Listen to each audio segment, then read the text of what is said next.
Okay pa. Okay na.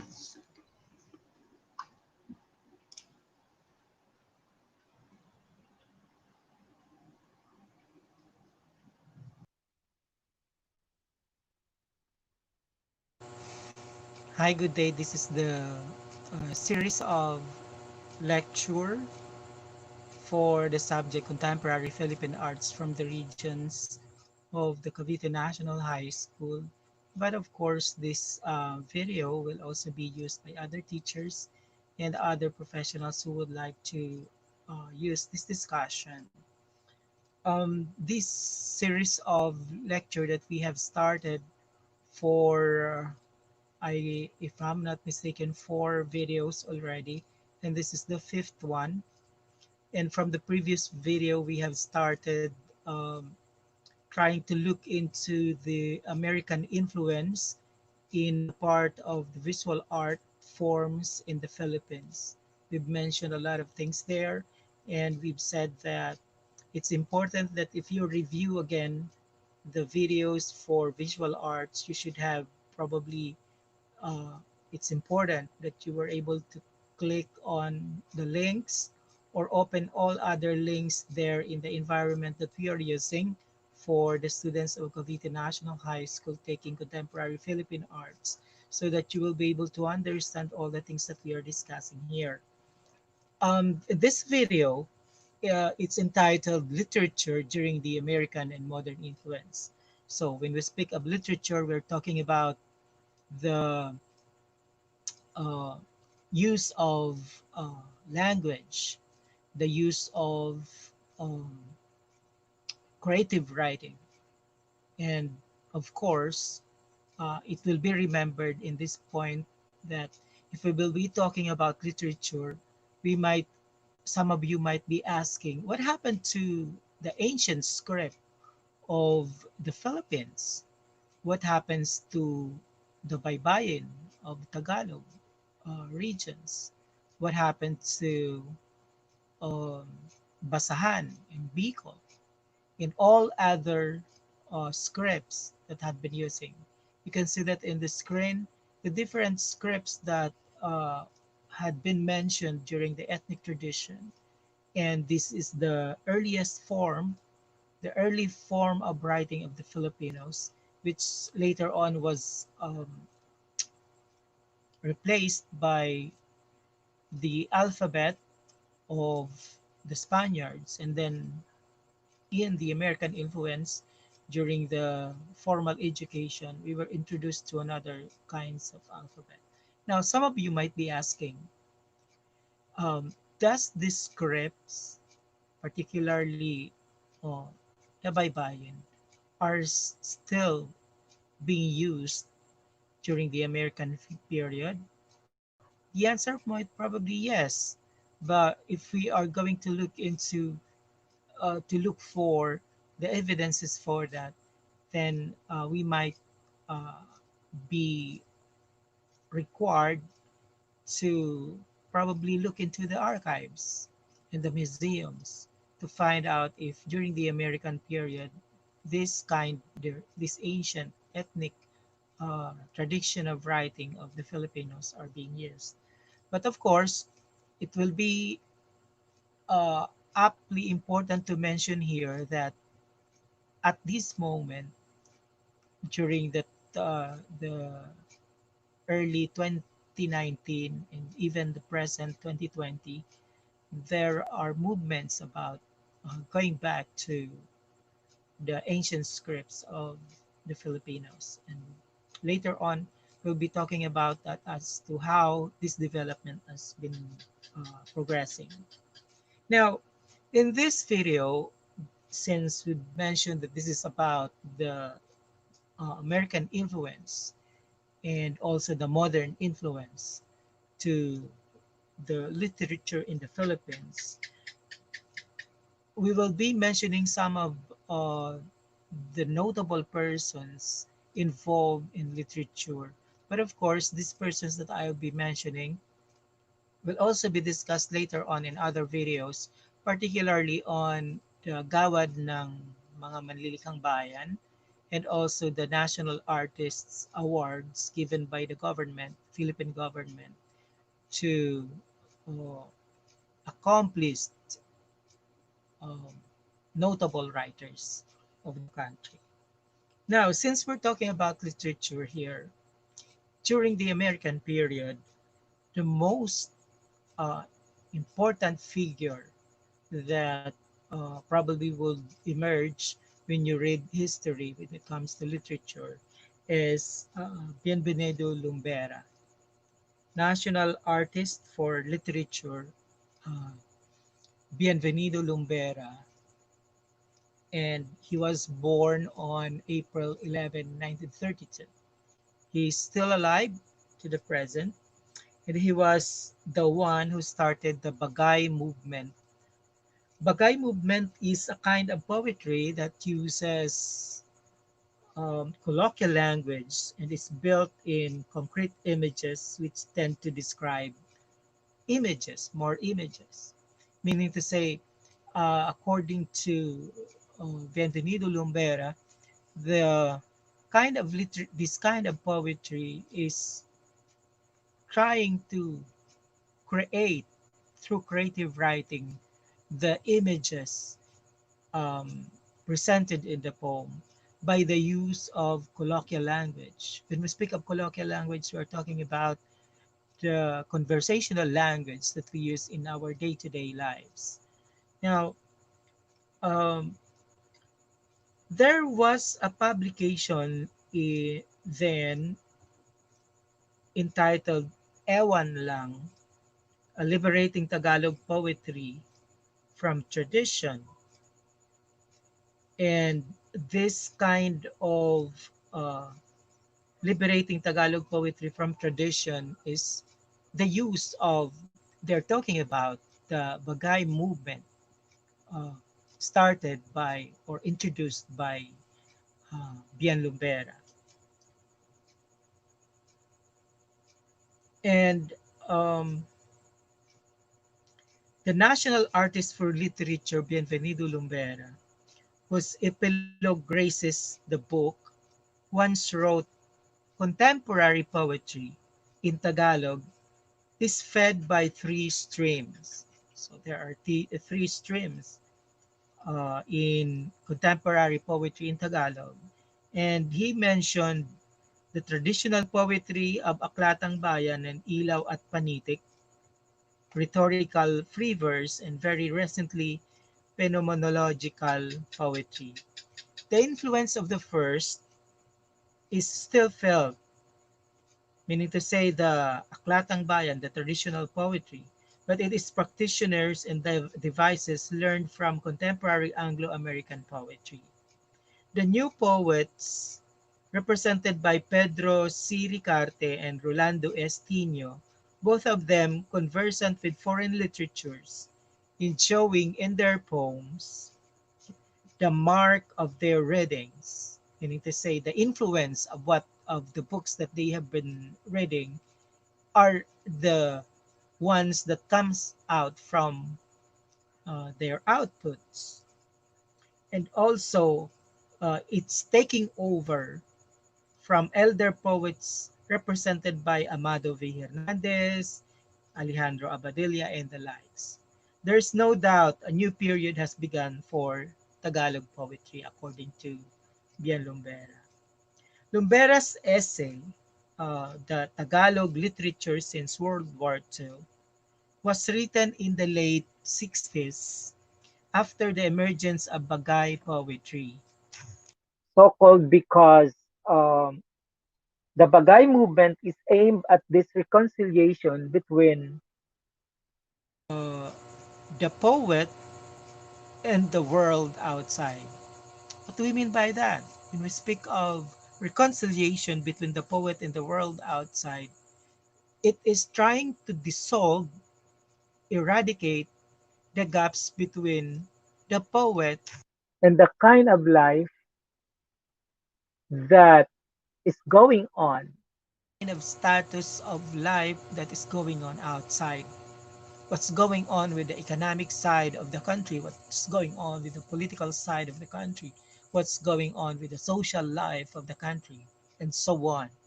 Meaning to say, this kind of poetry, this kind of movement of poetry, since it's using the colloquial language, it is trying to dissolve that of a writer and the reality, the outside world.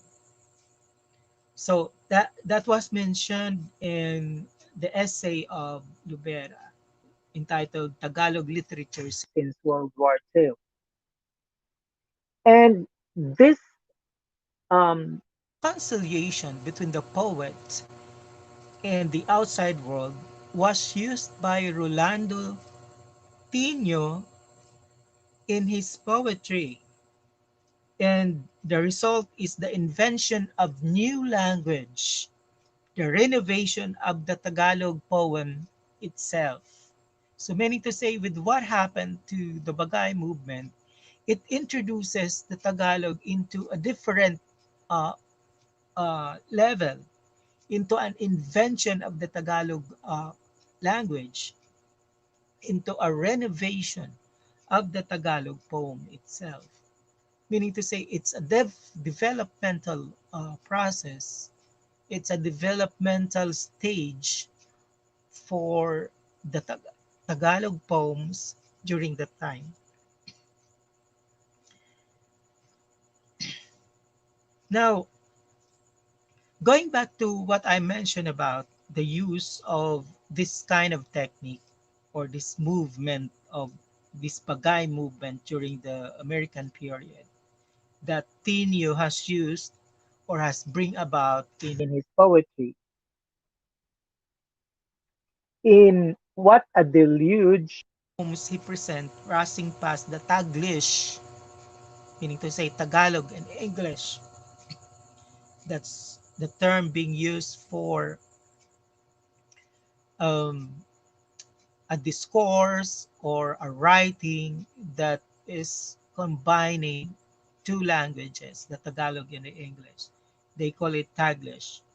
A Tino into a babel of voices, incarnation dialogues with the poet, taking us on spirited journey through the thicket of Pinoy sensibility. Meaning to say, the renovation, the invention, reinvention of Tagalog poetry itself has become a new journey for Filipinos to discover or rediscover or resurface the Pinoy sensibility.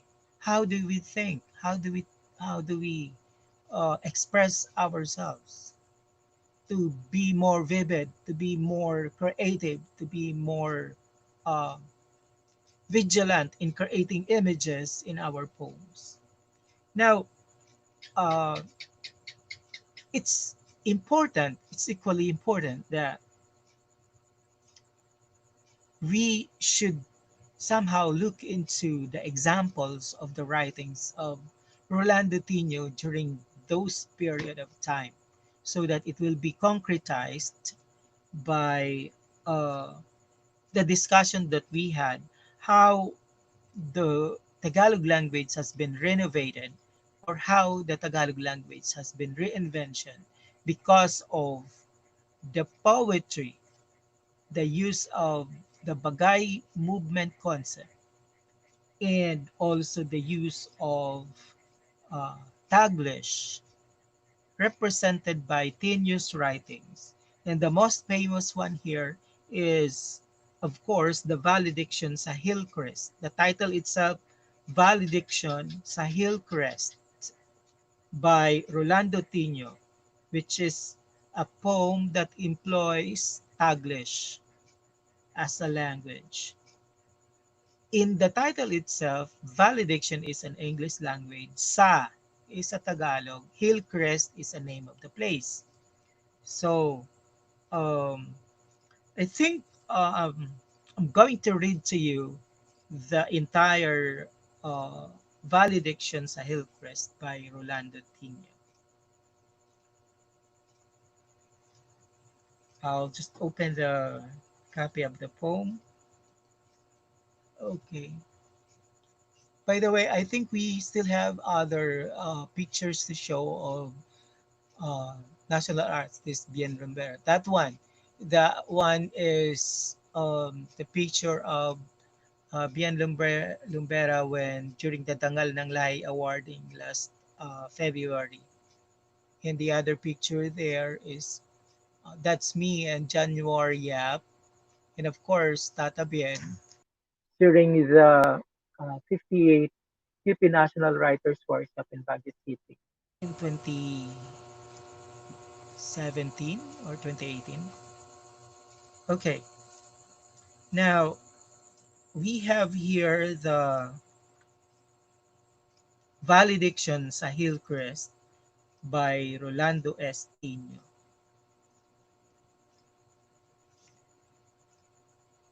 Pagkakolek ng Railway Express sa aking things, diretso na yun sa barko while I take the plane.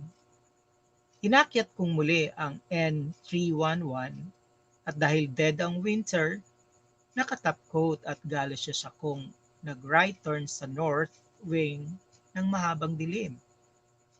Tunnel yatang aabot hanggang tundo. Kinapa ko ang switch sa hall. Sa isang pitik, nag-shrink ang imaginary tunnel. Nagparang ataol. Or catacomb. Strangely absolute and ang impression ng hilera ng mga pintong nagpuprosesyon. Individual identification. Parang mommy cases, the nameplate, the numero, the hometown address, antiseptic ang atmosphere, streamlined yet kung hindi catacomb, at least filing cabinet. Filing, hindi naman deaths. Remember mo says, oo, yung medyo malapot dahil alam mo na, I'm quitting the place after 2.5 years. After 2.5 years. Di man nagkatsyempong mag-ugat, ika nga, syempre naging attached, parang morning glorying, mahirap mapaknit sa alambring trellis. At pagkabukas sa kwarto, ubot-hubad na ang mga mattresses, wala nang kutson sa easy chair, mga drawer ng bureau, ay nakanganga, sabay-sabay nag-oration, nagkayaan na bara. Of course, tuloy ang radiator sa paggaralgal. Nasa New York na si Bob and the two Allens. Yung mga quarterbacks across the hall, pihadong panay ang display sa D1. Doon ang Constance aren't coming back at all. Gusto ko nang magpaalam. To whom? The Drapes? The Wasp Bowl? Sa double-decker na pinaikot-ikot namin ni Candace Warney? To create space hopeless, talagang impossible. Of course, tuloy ang radiator sa paglagatok. In the stone silence, nakakaiyak kong sumagot. Bueno, let's get it over with. It's a long walk to the depot. Tama na ang sophistication. Sophistication. Sa steep incline, pababa sa highway, where all things level, sabi nga, there's a flurry and gentle pag-whoosh-whoosh ng paa ko. The snow melts right under. Nagtutubig parang asukal. Humuhulas. Nagsisentimental. There. That's the work of Rolando Estino during the Bagay movement in the use of Taglish, in the use of colloquial language. And of course, during that time, Rolando Estino is not a national artist yet for theater and literature, but um, the later on, when the artists have been recognized and the government has created this kind of award, of course, it's important that, like in the picture, um, the the artists like Rolando Estino are recognized by this kind of award. Some of the awards given are posthumous award because the artist might probably been dead already or before the awarding of this kind of award. But the poem a while ago that I have read, entitled Valediction sa Hillcrest by Rolando Estinio, is a very concrete example of the use of colloquial language, the use of tagless language, the use of this kind of language to create, present the images that the poet would want to present in the poem. And this kind of language that has started during the American period, during the influence of American period, it's a very clear representation of reconciling the poet and the outside world. All right. Um, the next thing that I'm going to present to you is an exactly opposite of the use of tagless language. The next poem will be the Ang Bayang Malaya by Amado V. Hernandez. And this is another form of poetry which is long narrative about a peasant leader which um, has a theme of oppression and fighting for human rights. This kind of poem from Amado V. Hernandez that I'm going to read later did not choose the language used by Tino in the valediction sa Hillcrest, but this is also uh, an influence of the American period, meaning to say, during the American period, there are writers, creative writers, literary writers during that time that continued to use the kind of language that we have started during the ethnic period, the pure language, the pure Tagalog language. And that is the one that I'm going to read to you, entitled Kung Tuyo Na Ang Luha Mo, Aking Bayan. I think it's important that it will add more color to listening to this um, poem if we will place background music for that. By the way, that picture that that you can see on your screens now, uh, it's not Amado V. Hernandez, it's Rolando Tino. The picture is Rolando Tino. Okay, um, let's move.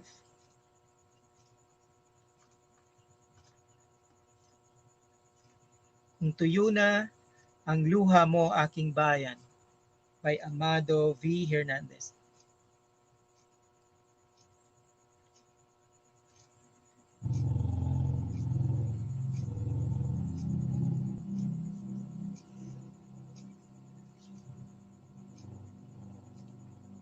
Lumuha ka aking bayan, buong lungkot mong iluha, ang kawawang kapalaran ng lupain mong kawawa.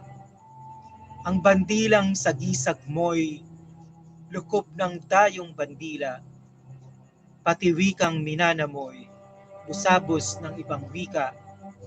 Ganito rin araw noon nang agawan ka ng laya, 13 ng Agosto nang saklutin ang Maynila. Lumuha ka habang sila ay palalong nagdiriwang. Sa libingan ng maliit, ang malaki may libangan. Katulad mo ay si Huli na aliping bayad utang. Katulad mo ay si Sisa, pinaliw ng kahirapan. Walang lakas na magtanggol, walang tapang na lumaban. Tumataghoy kung paslangin, tumatangis kung nakawan. Iluha mo ang sambuntong kasawiang nagtalako, na sa iyo'y pampahirap sa banyagay pampabusog. Ang lahat mong kayamanay kamal-kamal na naubos, ang lahat mong kalayaay sabay-sabay na natapos. Masdan mo ang iyong lupa, dayong hukboy nakatanod. Masdan mo ang iyong dagat, dayong vapor nasa laot. Lumuha ka kung sa puso ay nagmaliw na ang layon. Kung ang araw sa langit mo ay lagi nang dapit hapon. Kung ang alon sa dagat mo ay ayaw nang magdaluyong. Kung ang bulkan sa dibdib mo ay hindi na man umuungol. Kung wala nang maglalamay sa gabi ng pagbabangon. Lumuha ka ng lumuha, ang laya mo'y nakaburo. May araw ding ang luha mo'y masasaid matutuyo. May araw ding di naluha sa mata mong mamumugto. Ang dadaloy kundi apoy at apoy na kulay dugo. Samantalang ang dugo mo ay aserong kumukulo. Sisigaw kang buong giting sa liyab ng libong sulo at ang lumang tanikalay lalagutin mo ng punglo.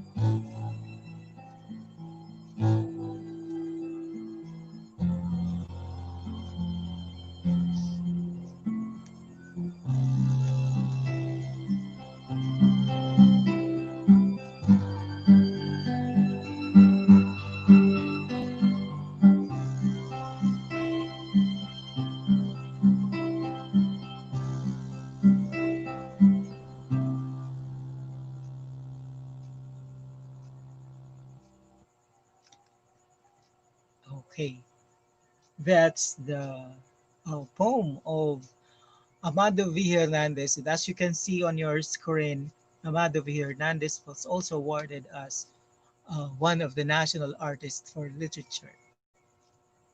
Now, the poem, that kind of poem that we have read a while ago for written by Amado V. Hernandez was also under the influence of the Americans, and the poem of um, Rolando Estino, Valediction sa Hillcrest, is also under the American period, but they have different touch when it comes to the kind of language that they are using in the poem.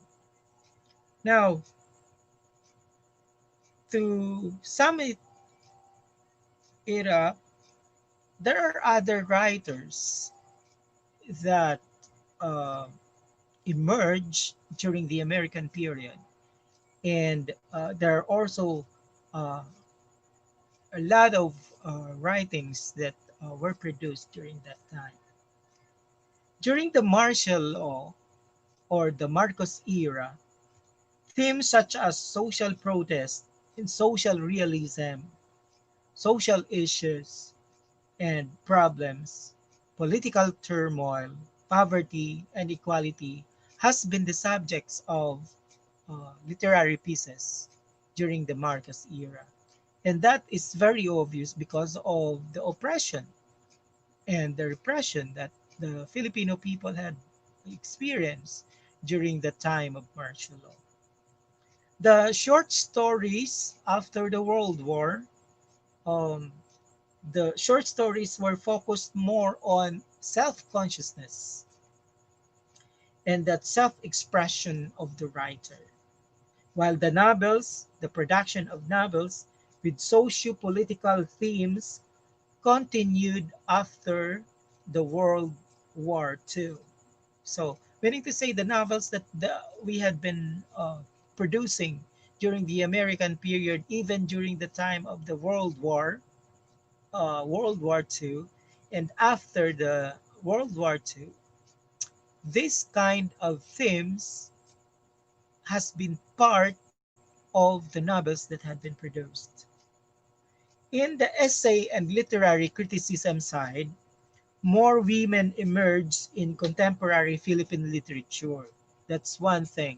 That's one of the highlights of the American period during that time, that when essay and literary criticisms uh, is concerned, there are a lot of women writers that emerge in the contemporary Philippine literature. By the way, a while ago we mentioned about um,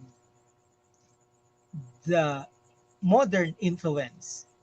What is the American influence compared to the modern influence? According to timeline studies, the modern tradition started sometime in 1960 and ended in the 1970s. So that period is what we call the modern influence or the modern tradition.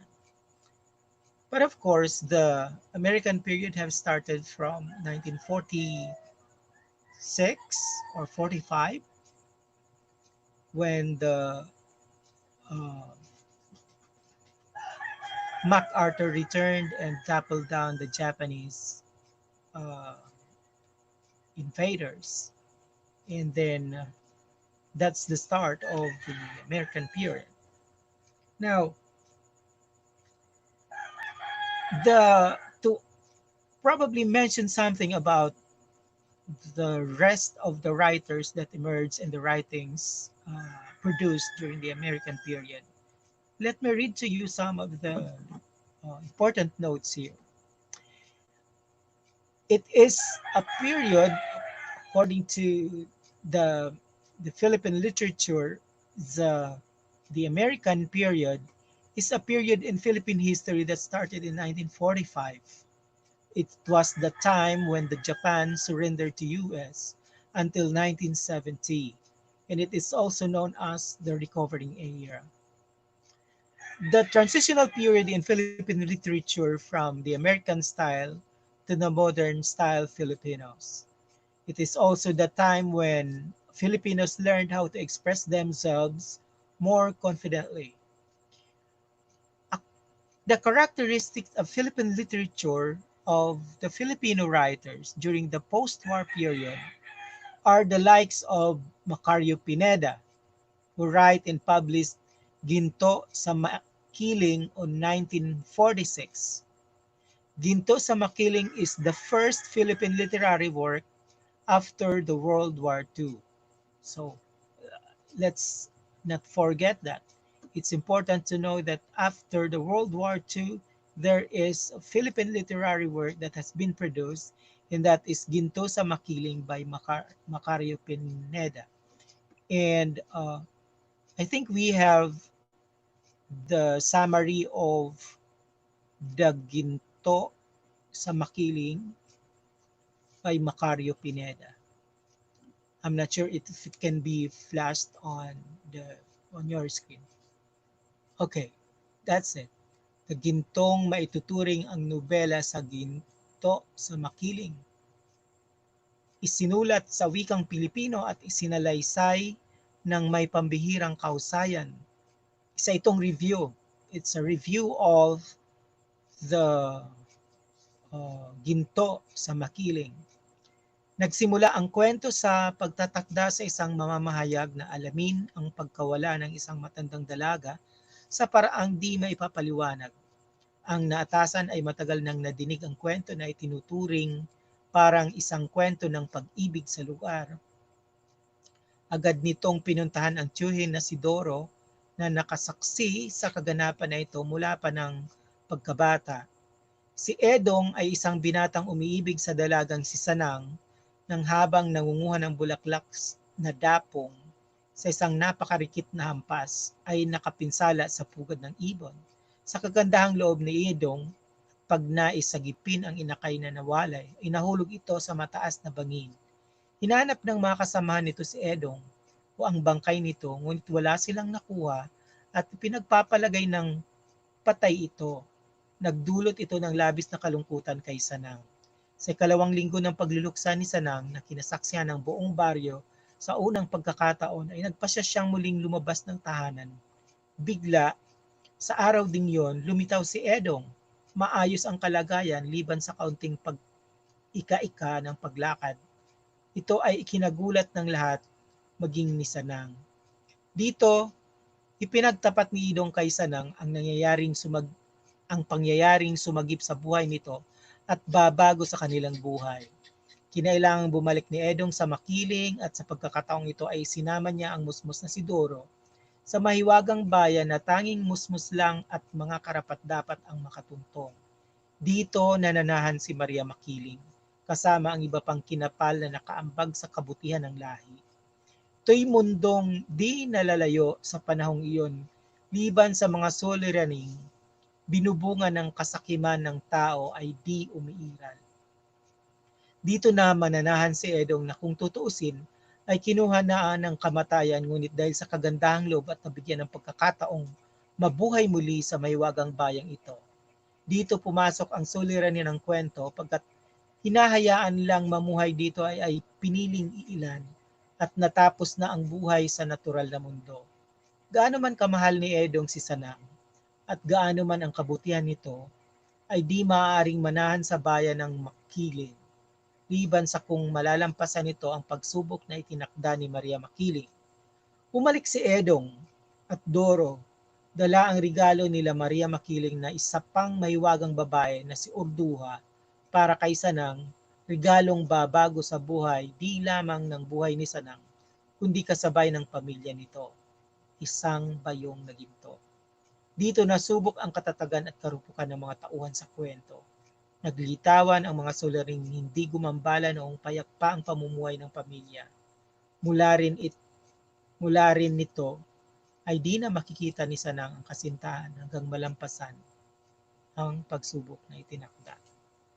So that one is a summary of the first Philippine literary work that has been written after the World War II by Macario Pineda.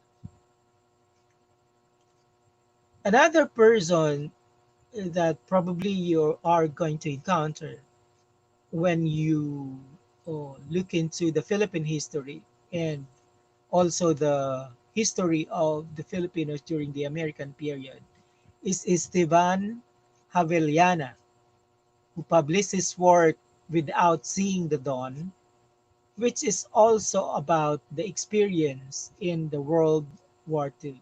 That one, the one that you can see in your screen right now, is the cover of the book Without Seeing the Dawn. It's a novel by Stevan Haveliada, and that's the picture of um, Estevan. All right. If you would like to uh, look for the content or probably the summary of this novel, um, you will find it in one of the links that you have there in your environment, in the environment that we are using for the contemporary Philippine arts from the regions. I'm not sure if the technical people has the copy of that um, summary of Without Seeing the Dawn. Do we have it there? Oh no. So uh, just look for the link for the summary of Without Seeing the Dawn so that you will be able to have an idea how or what happened in that novel. Um, and then you will also identify how the novel talks about the influence of the World War or the influence of American period in the writings of Esteban Javeliana. You can find it there in one of the links that we have provided for the class. The next one will be NVM Gonzalez, who wrote and published A Season of Grace in 1956. The the one that you can see there is the um, cover of the book, A Season of Grace by NVM Gonzalez. Okay. Uh, it mentions something about the Bundok Peninsula. Uh, in the plot summary of NBM Gonzalez, it says that it's in the hills beyond the city of Bundok where the alag begins during rainy season, which starts around May and ends late in September. Dressed in clumps of bamboos and wild bananas are hurled down the river, coursed by the flood. The story is about the man Doro and his wife Sabel, how their two babies were born and get into debt with Ipe Ruda, a concessionaire from Batangan, and of how, having gotten nowhere in the previous attempts, they decide to try again a new Kaingin. Their debt became doubled and doubled, and they tried to pay off the debt, but nothing happens. They just became more uh, sink into their debt. According to an opinion from a literary criticism of this without seeing the dawn, oh no, the the Season of Grace by NBM Gonzalez, it says that it is beautiful story of a husband and wife being sunk into debt and having their debts doubled and redoubled and how they made a way to settle things out. It just shows a way of settling and handling things properly as a husband and wife.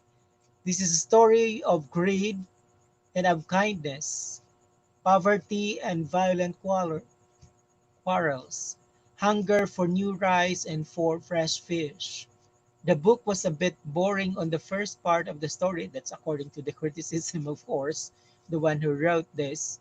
Quite uninteresting, but along the way, you realize that the story was merely happening in real life, especially in the Philippines, where kaingin system was a culture and other traditions was done. The characters are quite interesting in terms of characters. You can see that from their names or what they have been called in the story, you can easily identify that this novel is a Filipino work. Aside from the language, its names recognize that is their position in the story like an older man called Nong Jose or from Manong or Naikare. So, in other words, from this literary criticism, it emerges that it the writings really during the American period was dissolving, reconciling the personality of the author and the outside world, the reality of the Philippines during the time that Americans were here in our country. The Philippine literature during the American period, uh, according to many Filipinos, it started writing again. A lot of Filipinos have started writing again, and the nationalism of people remain undaunted. Filipino writers went into all forms of literature like news reporting, poetry, stories, plays, and novels. Their writings clearly depicted their love of country and their longings for freedom. A new group started to write in English, of course, because of the influence of the American period. They're coming to the Philippines. But that time, even if a lot of writers have started writing in English, there are still Spanish writers, Tagalog writers, and the vernacular are finally become part of the literary world. The medium, the language used in literature is not only English. The language that was using is not only Spanish, not only Tagalog, but also the vernaculars have started to emerge and used by the writers during the American period. It is also noteworthy to mention is the emergence of the UP College folio, which was later replaced by the Philippine Collegian. Also, the Dead Stars by Paz Marquez Benitez stand out as a model of perfection in character delineation, local color, and plot and message.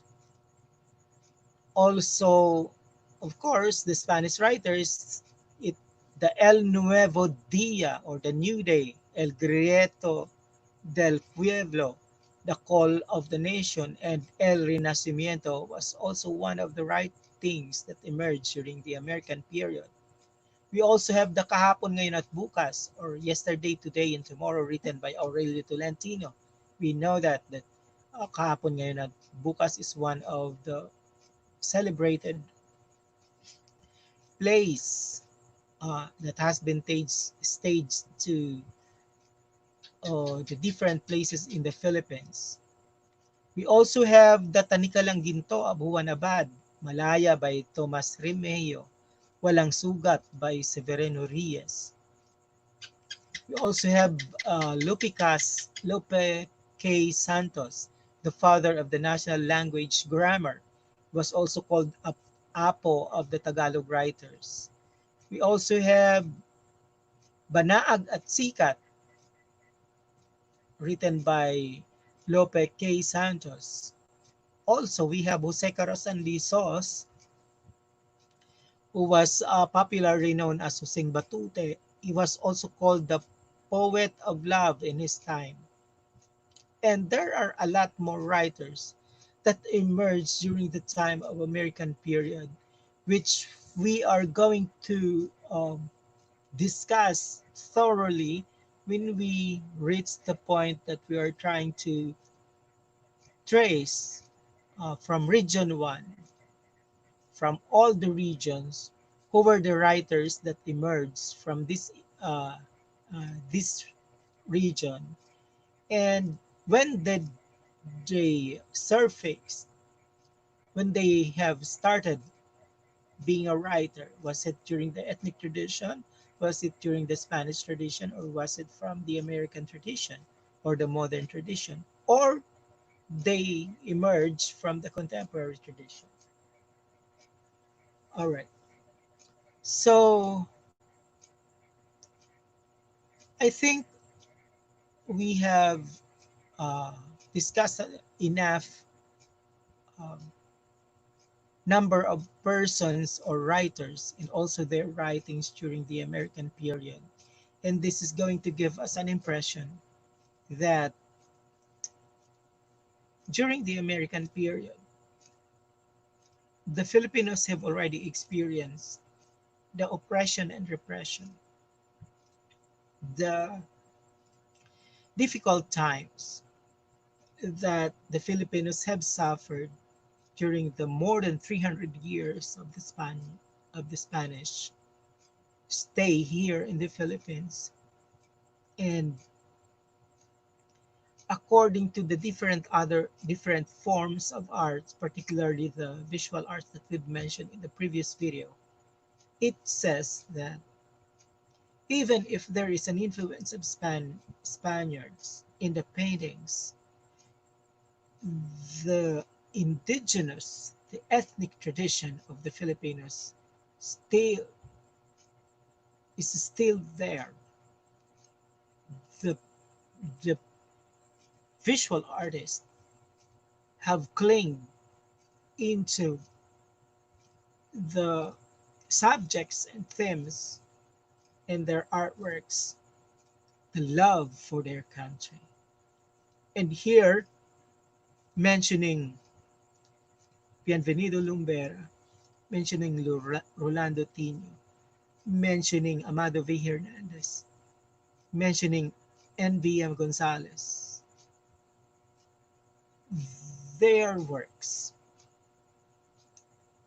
is giving us an idea even after the Spaniards. And here comes another colonizers in the Philippines.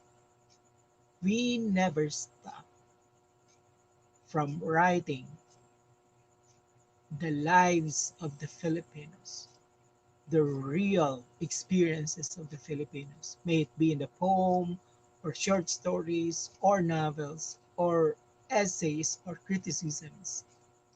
We never forget to talk about realities.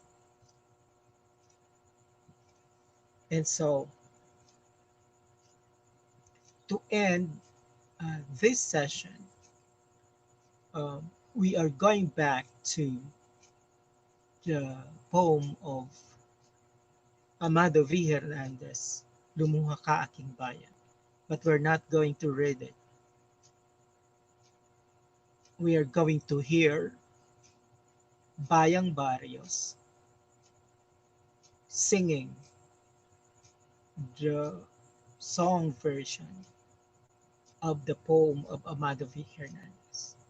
In doing this, let it be these songs that you're going to listen, let it be my way of saying thank you for listening and for viewing this video.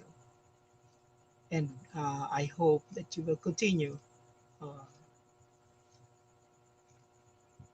watching other videos that will give you more ideas of what happened to other forms of literature. Of course, the students, it's important that you go through all the videos, you watch every videos that you're going to find in the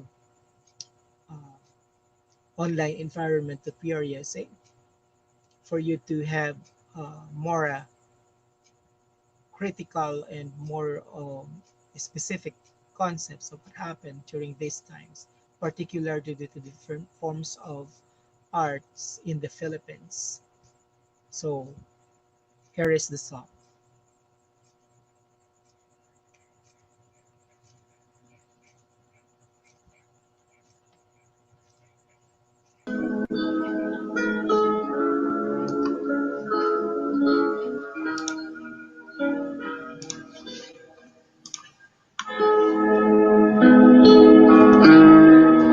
Lumuha ka aking bayan, buong lungkot mong iluha, ang kawawang kapalaran ng lupain mong kawawa. Lumuha ka ng sampuntong kasawi ang natalakop na sa'yo'y pampahirap, sa baniyag ay pampalusog, ang bandilang sa gisag mo'y lukog ng dayong bandida, pati wikang minanamoy usapos ng ibang wika.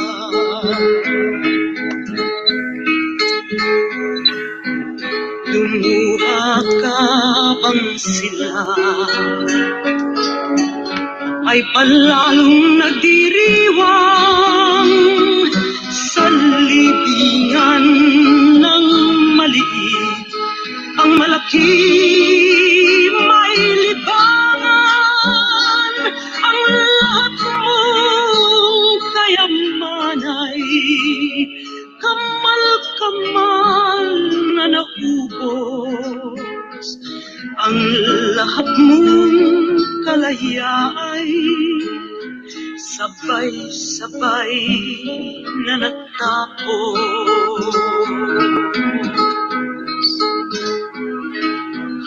lumuha ka kung sa puso ay nagmaliw ng layon kung ang bukan sa dibdib mo ay hindi na umunga kung wala nang maglalamay sa gabi ng pagpapangon. Lumuha ka ng lumuha, ang layang mo ay nakapuro. May araw din ang luha mo'y masasayid, matutuyo. May araw din tinaluha sa mata mo'y mamumugto. Ang dadaloy kundi ako'y at apoy na kulay dugo.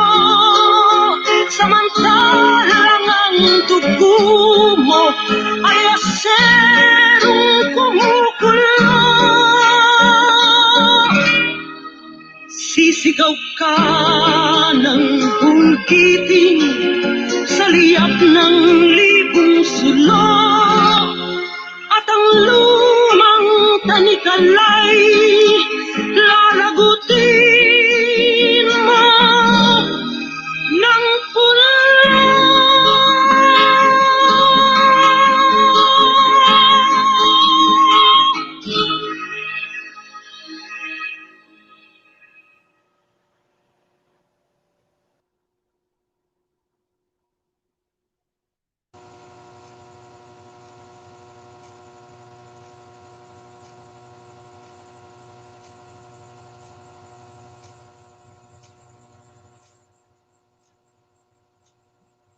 So that's it.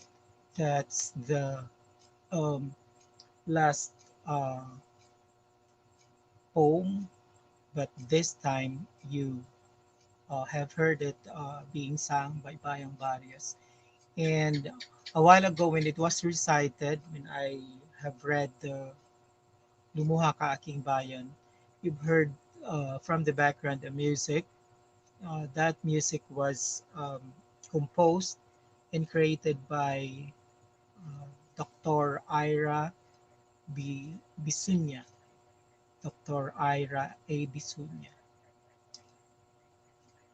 We would like to acknowledge the work of the musician there because it's important. This is contemporary Philippine arts from the region subject, and this is giving honor to the different artists from the different regions. So every time we make use of the works of uh, our fellow artists, we don't forget to acknowledge them.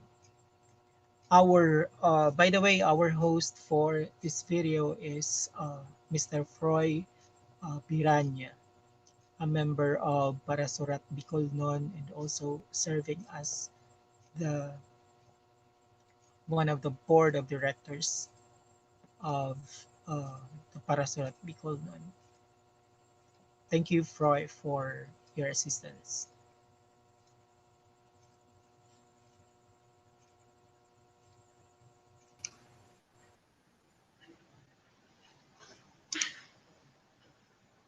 End na po.